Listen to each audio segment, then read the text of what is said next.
The production of this video was made possible by donors to the Orchestration Online Patreon initiative. Please consider adding your support to the creation of free educational internet resources by visiting our Patreon page linked below.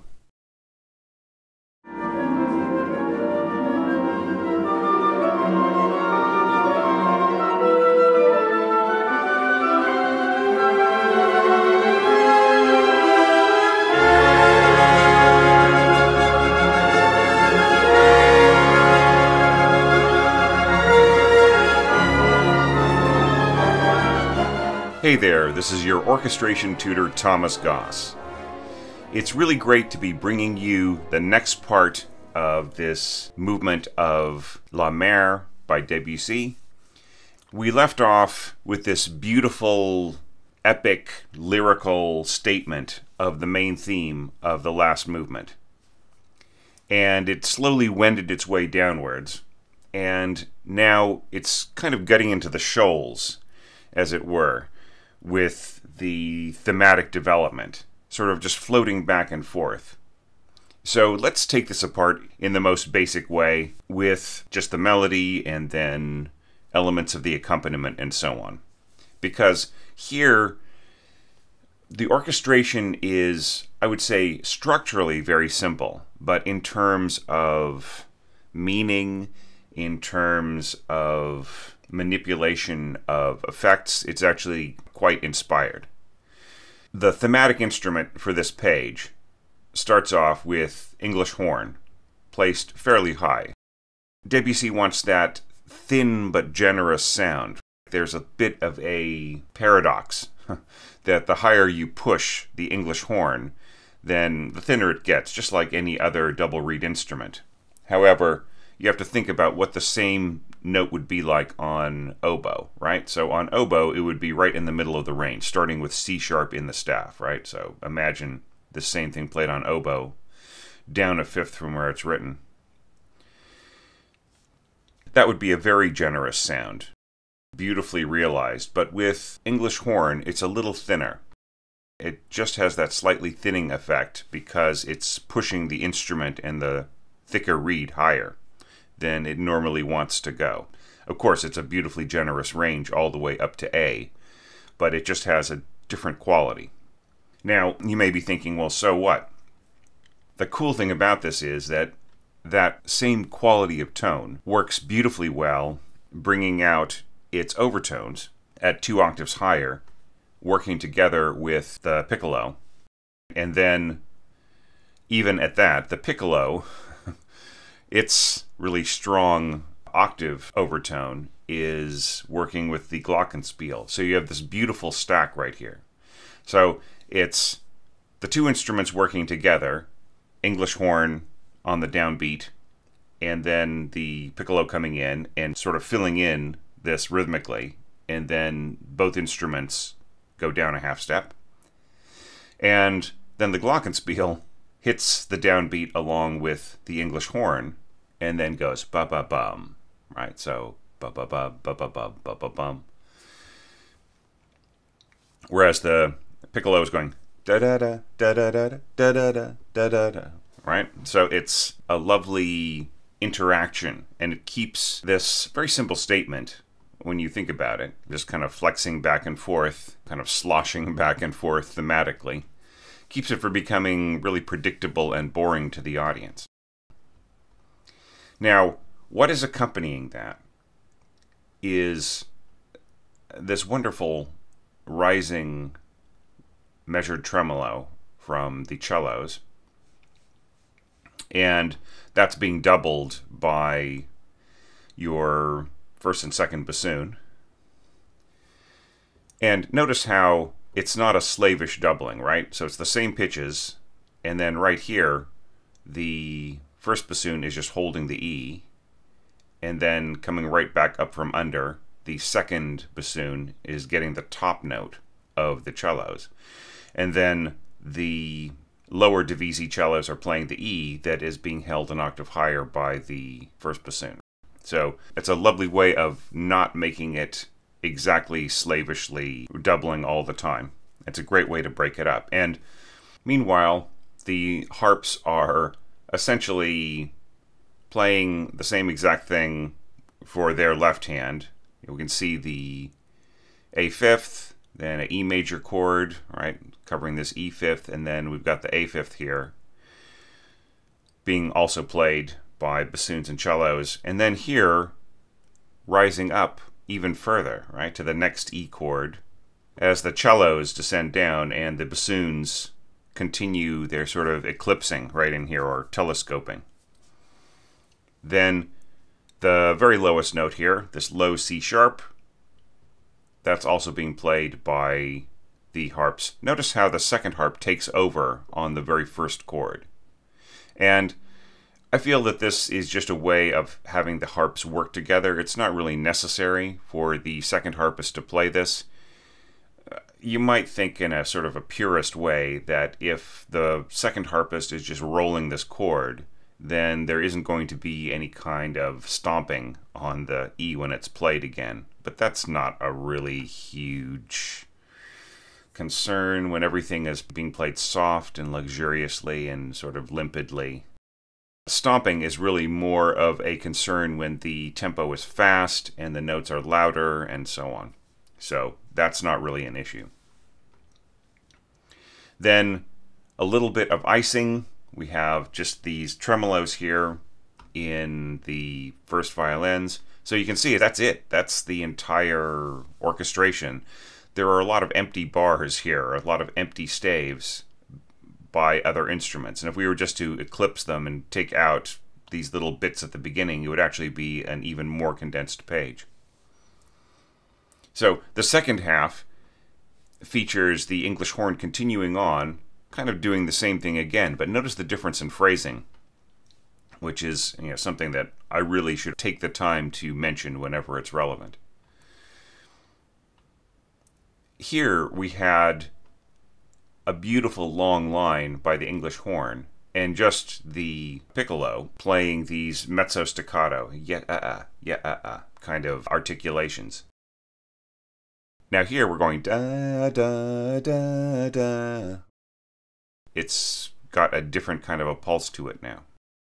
When you see what is doubling the English horn, it's really, once again, the glockenspiel, and it's simplified rhythmically.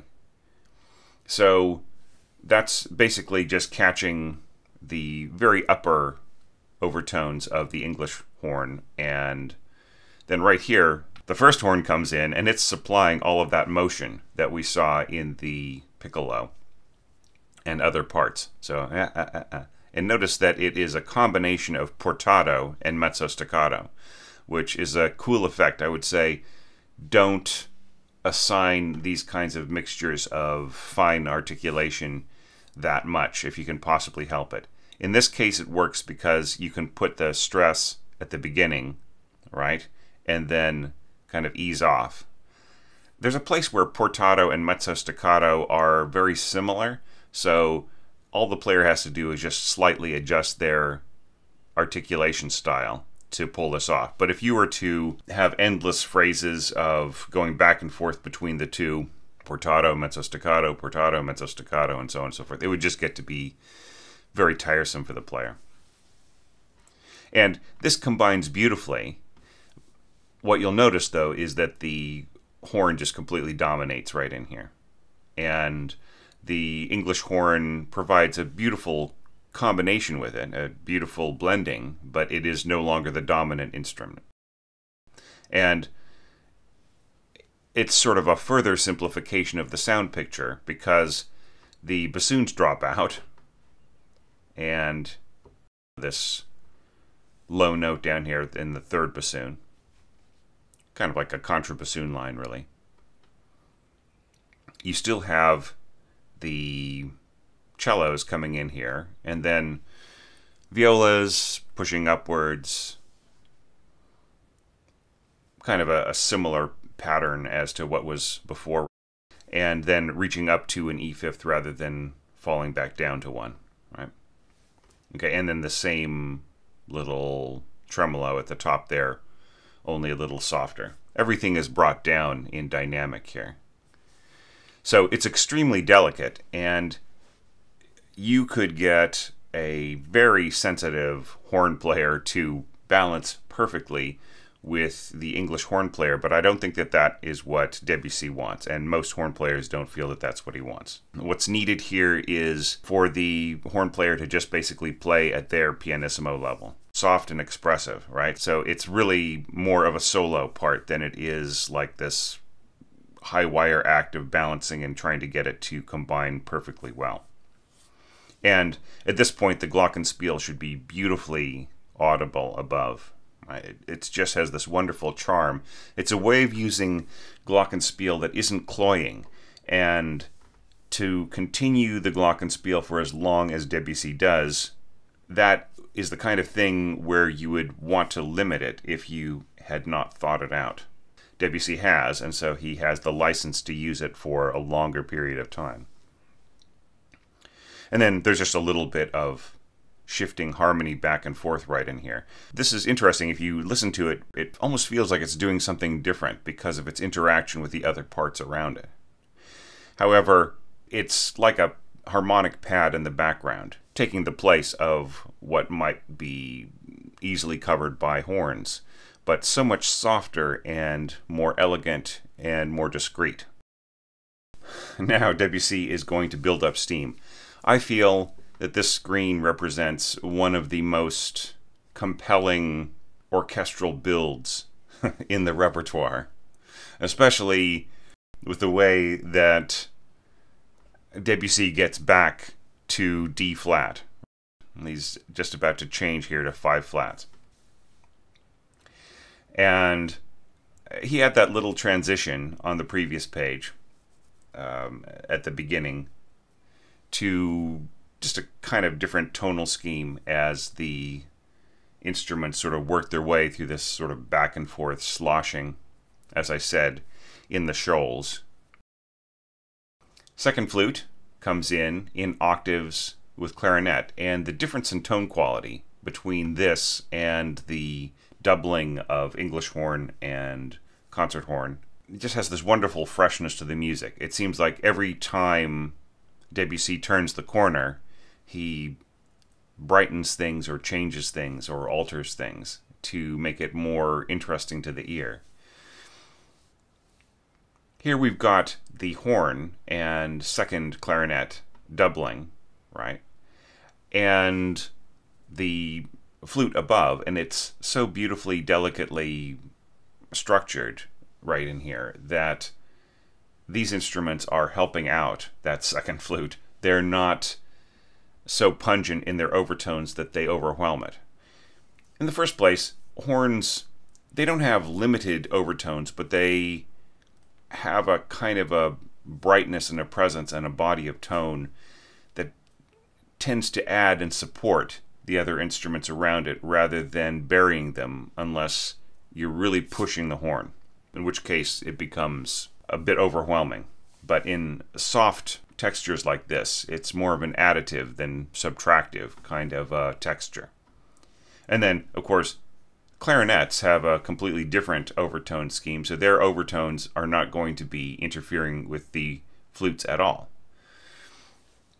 Then you've got this little sounding B flat, written F in the English horn, sounding B flat in the middle of the staff.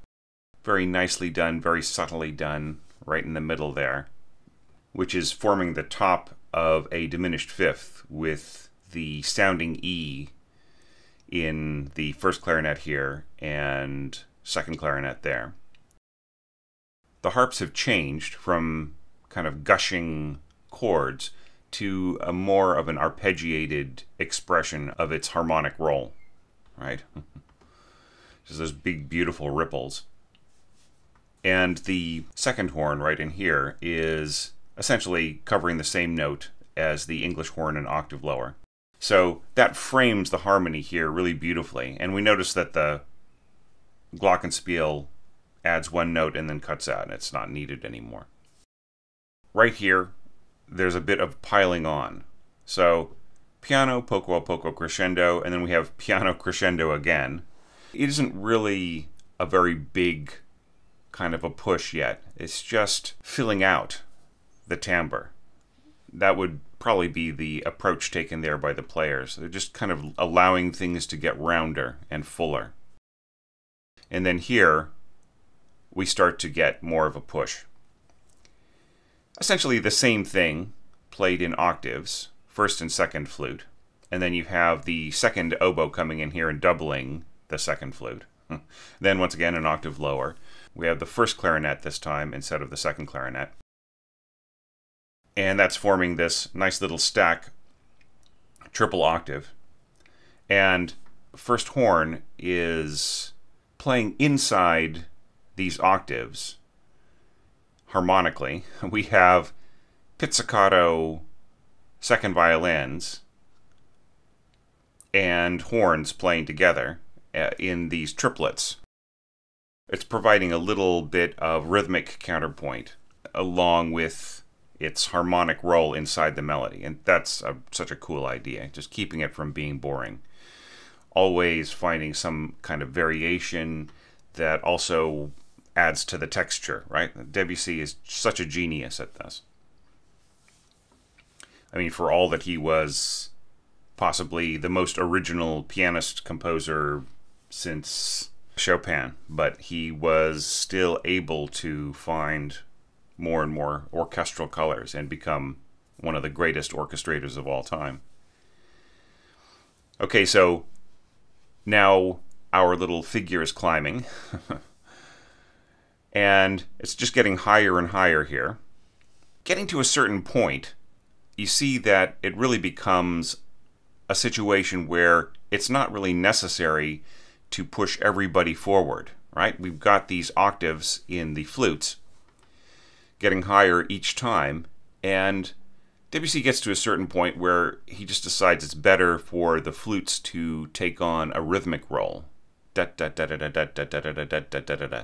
And that pattern is going to become a more important element in our next lecture. But right now, it's just helping the dynamics push at this phrase, and push and push. So, just taking the flutes out here, it doesn't even matter because A2 oboes help to take the place of the missing voice in the second flute right in here. Right? We had the second oboe and second flute doubling. So now we have A2 oboes, and the piccolo doesn't need any help. It's strong enough, right? We had a first flute up there, and now the piccolo takes over on that same voice. So there are plenty of voices to spare now to take on this role. And I really like these voices right in the middle here.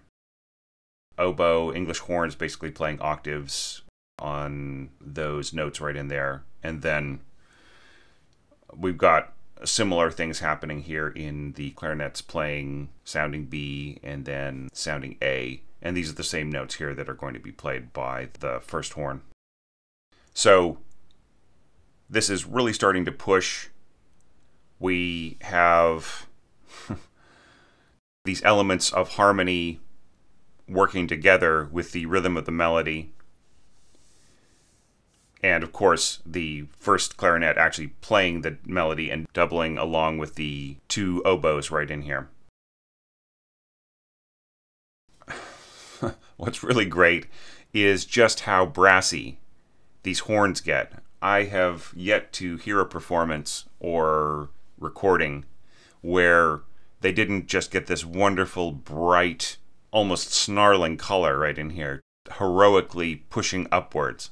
Especially the lower horns. You just really hear these rising thirds here, E, then G, then B, actually sounding A, then C, and E, almost over the notes of an A minor chord, but not really an A minor chord in that context. And then we've got our two high horns, the first and third horn, doubling together and essentially playing the same line that is being played by everybody else. So when you look at the stacked harmony, you have a huge, fat, lower foundation to your melodic curve. And then, of course, clarinet plus A2 oboes in the middle and then just piccolo at the top, right? Because that is all that is needed. The piccolo is going into its strongest register as it rises here, so it doesn't need any help. Be that as it may, we have Debussy strings right in here. I think that this is intended to mean that the lower Debussy are going to be playing this, and there could have been a little rest put in right in here. So half the desks are playing this along with the winds right in the middle here of this big triple octave. And then we get both halves of the desk playing these octaves along with the winds right in here, and rising tremolo strings sounding so cool and adding so much energy. And even though this passage right here is kind of on the way to somewhere else, it is a build leading to the apotheosis, the huge statement of the main theme, almost like that's the apex or really the climax of the movement, and everything that happens afterwards is just timekeeping. I don't think that, but just in terms of the structure, Debussy is really making this the big moment, like leading to the big moment, and especially the beautiful harmonic twist as things go back to 5 flats. So it's easy to just let this page go by because you are anticipating what's happening, but that's the genius of it. If this weren't perfectly, beautifully orchestrated, you would not be ready for that big change. And yet, altogether, the structure here is just so beautifully done. The architecture is so beautifully done. The combination of these elements, these harmonic and melodic elements and rhythmic elements here, along with these tremolo strings, and then that warm foundation of horns right in here. And you can really hear them because in essence, there isn't anything lower than them, right? There isn't any bass underneath the horns. You've got the lower horns being doubled by these tremolo cellos, and that's really it, right? There isn't anything on the bottom yet.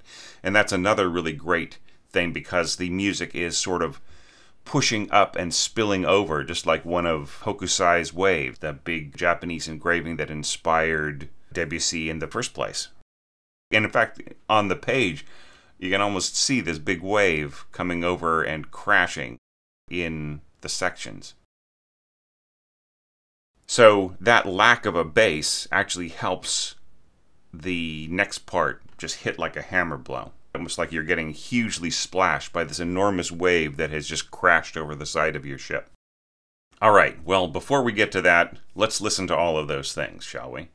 So I talked a lot about the build here, but just listen as well to the shape of these phrases, the arc. Listen to how things are harmonized in the middle, not just the playing of this kind of very simple and effective melody.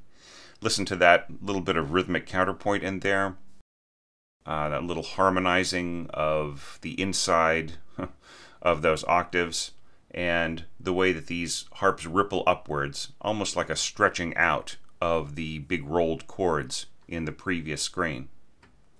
And also, that lovely idea of mezzo staccato horn and pizzicato second violins. It has that wonderful sense of punctuation.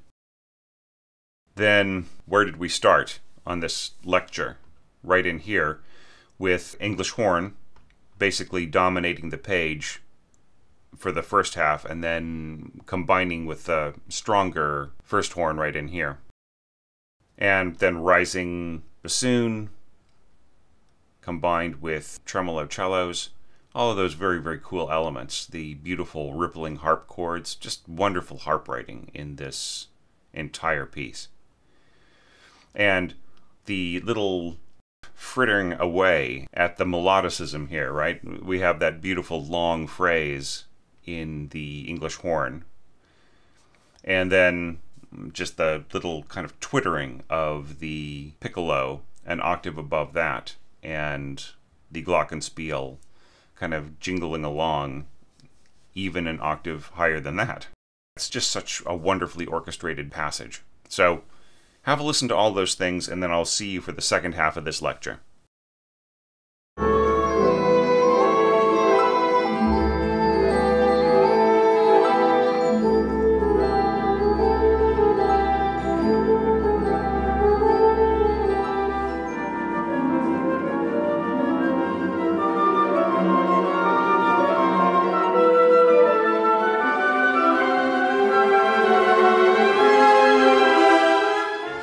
on this next screen the big payoff.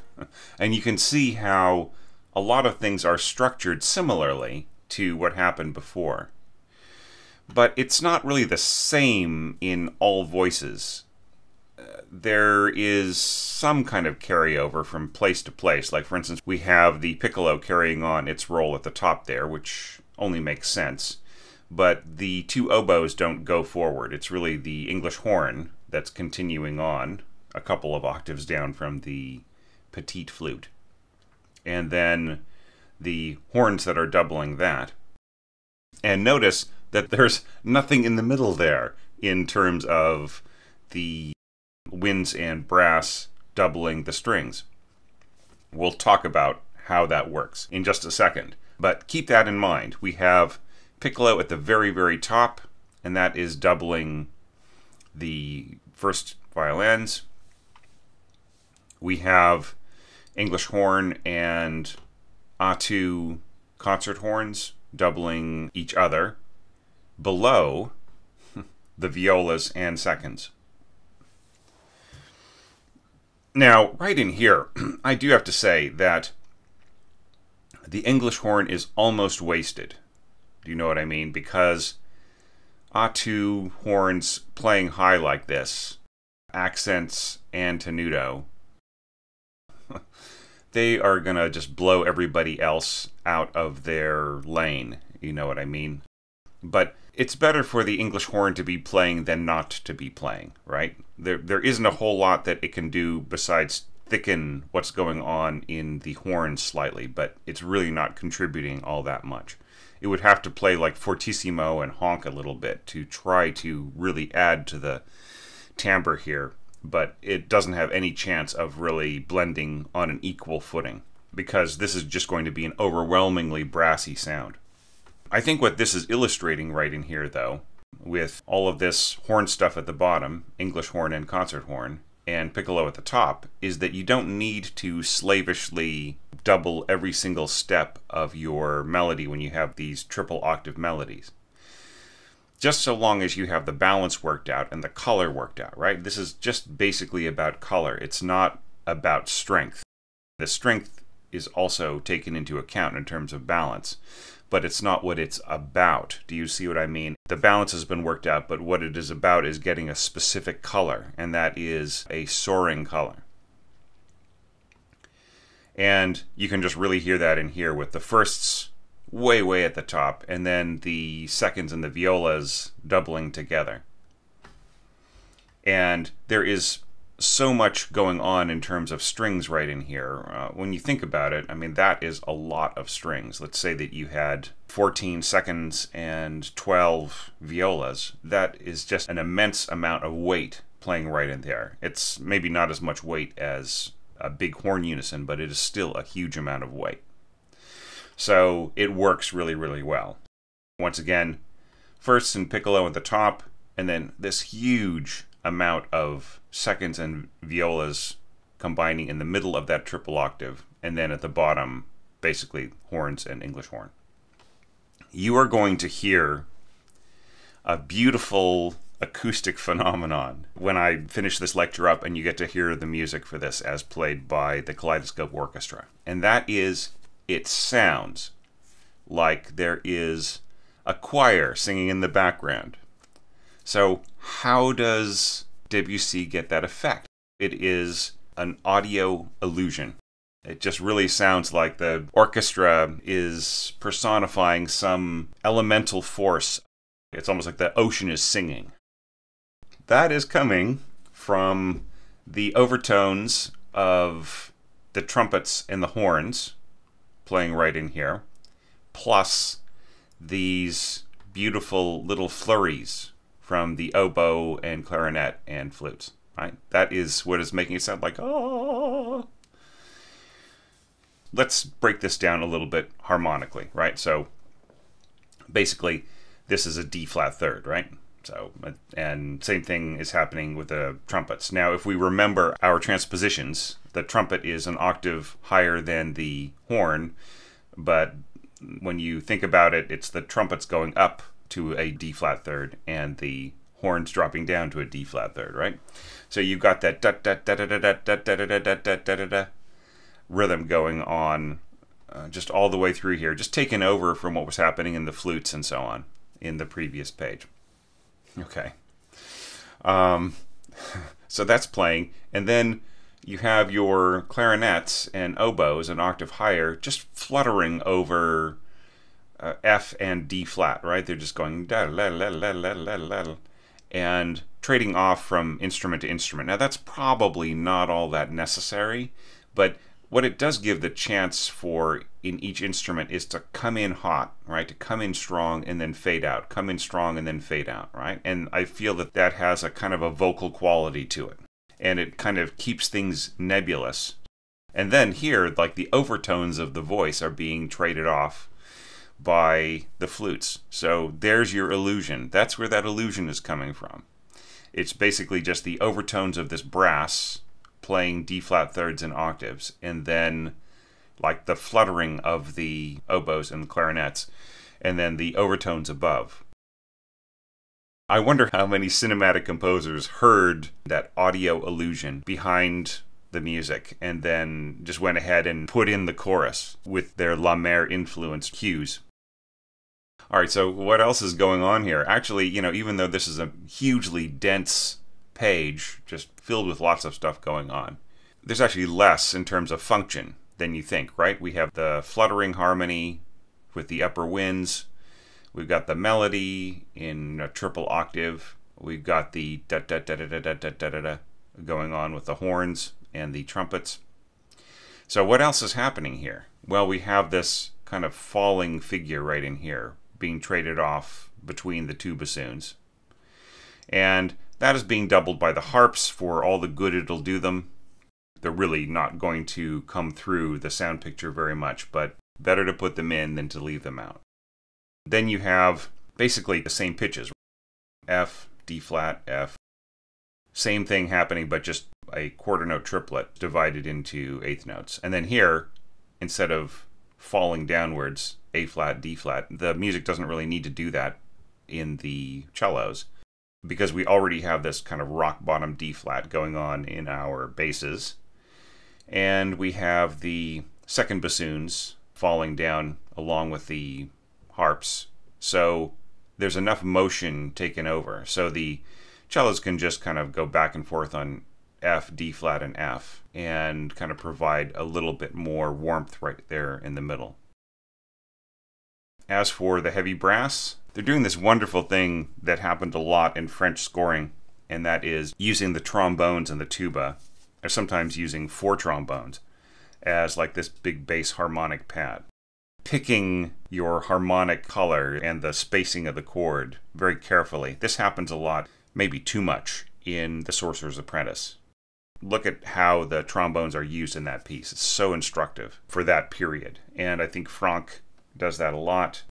Lily Boulanger does that a lot. And it's not a cliche or an old fallback that could be ignored and who cares about it. It's really done well. And right in here, if you are up in your low tenor clef reading, this is an F, right? So we've got our D flat, F, and then D flat and F. But these notes are apart by the space of a tenth. D flat below the bass staff, and then this F right in here is the F that's in the staff right here. And then these notes are just built up a sixth, the space note below the treble staff. Debussy wants these heavy brass players to hit that and then back off immediately. And that's where that big push is at the beginning. It doesn't have to be from everybody, because look at the dynamics of everybody else, except for our fluttering instruments, which don't really add that much force. Everybody else is just going bum, bum, bum, and then increasing, right? But there's this overwhelming sense of push on the downbeat, and that's what this is, right in here. And he manages to get away with this huge, big, enormous, splashy sound with no percussion whatsoever. I think that's a wonderful trick. So, wonderfully conceived tutti right in here. And then we've got our little sagging ending to this. Ba ba ba ba ba ba ba ba ba ba ba, and so on. All right, so piccolo on the top, doubling strings right in there all the way through to this G flat. Notice how these are changed into downbeat and then up, up, up, mezzo staccato. So, and piccolo is allowed just to be smooth. Da, da, da, da. In the middle, we still have our doubled seconds and violas hanging on to that position.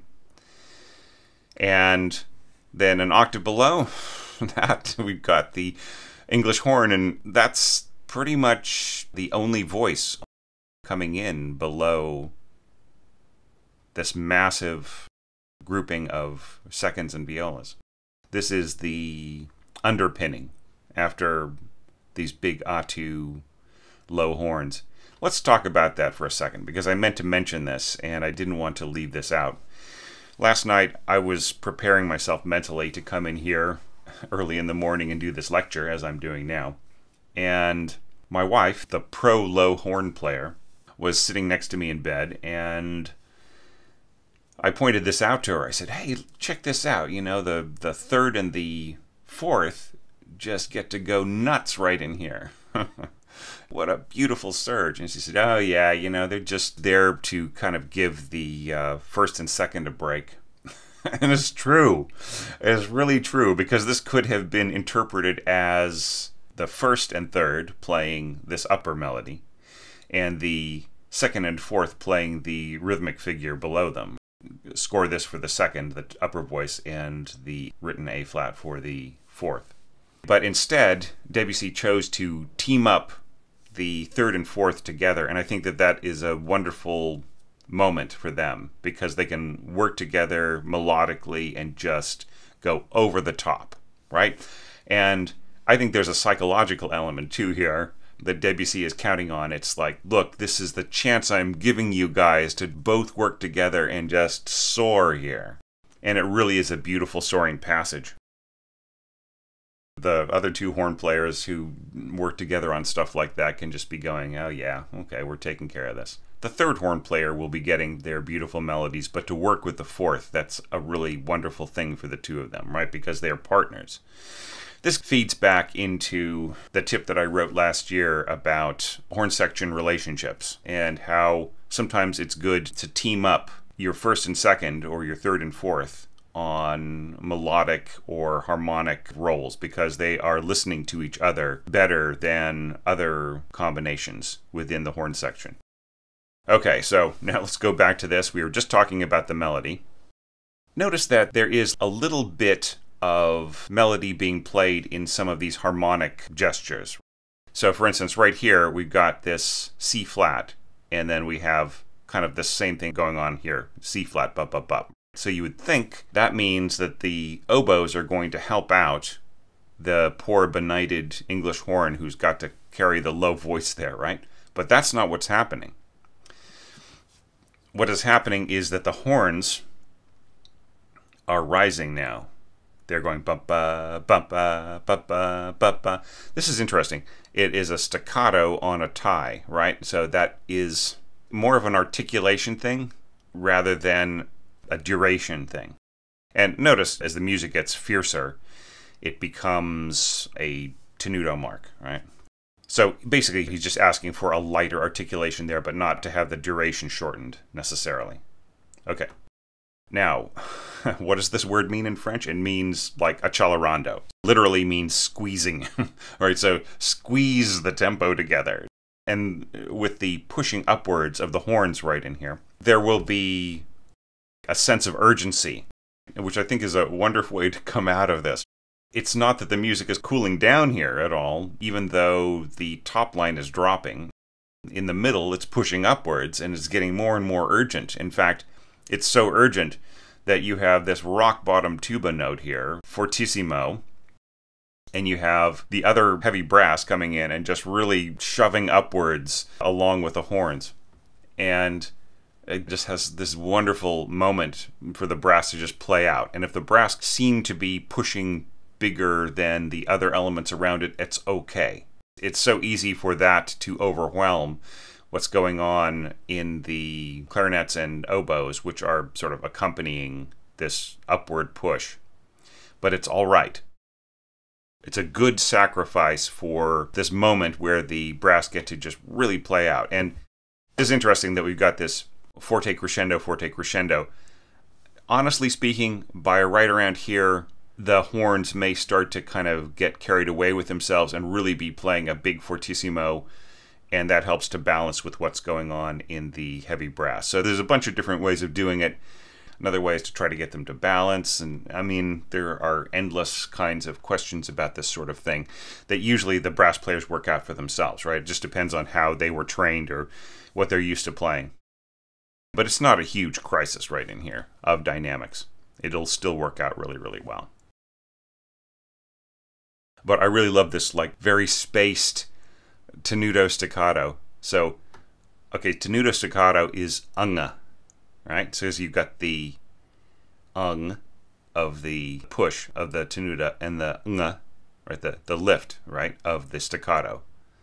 So, yeah, so just listen for that articulation as we go through. And then, of course, just the rock-solid trombones below it.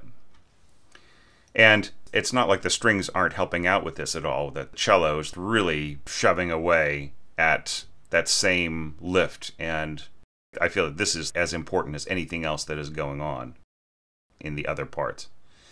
Notice that this low A here is the same as the A in the tenor register trombones, and so on, right? And then that's just adding harmony above it as we go. All right, so if that weren't enough, I've got one more little bit of screen for you to look at.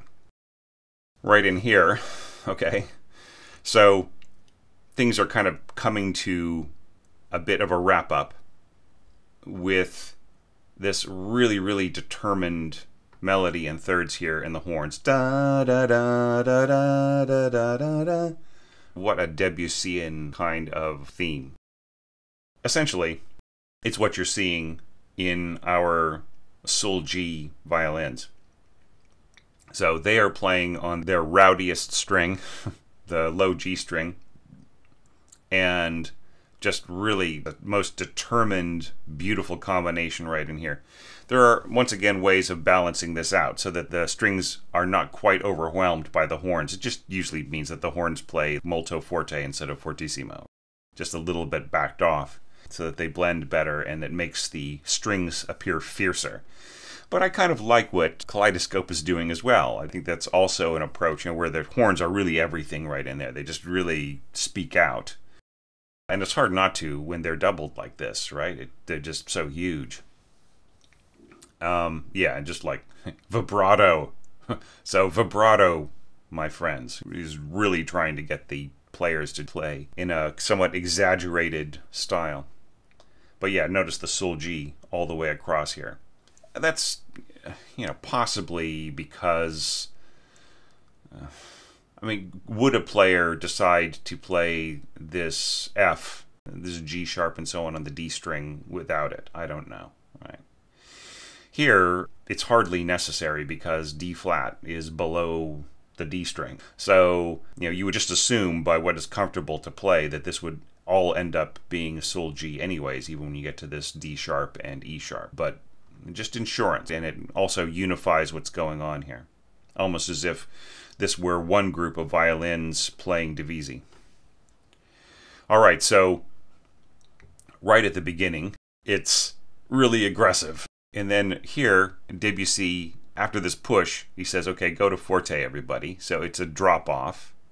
But it's a drop-off not only in dynamics, but it's also in textural strength, because he subtracts one of these elements. So it's just the first and the third horn player, rather than the first and second, third and fourth, playing this same exact melody in thirds, ending differently. And same basic idea, Sol G violins right in there. And I love how it just gets down to one whole step above the reach of the violins. Just so beautifully scored. All right, let's continue on looking at the melody. Here we've got cellos taking over the upper voice from the first violins. while the first violins take over the lower voice of those parallel thirds from the second violins.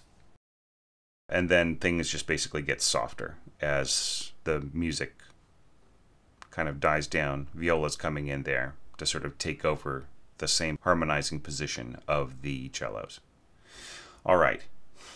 So that's all beautiful. It's all kind of obvious in a way, and it's lovely the way that the intensity drops each time, even after this big push. I love this. It pushes forwards and then it drops.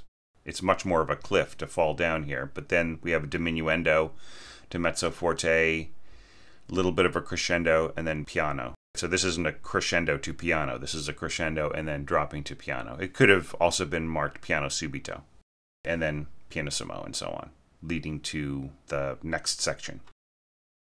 Now let's talk about what else is going on in here.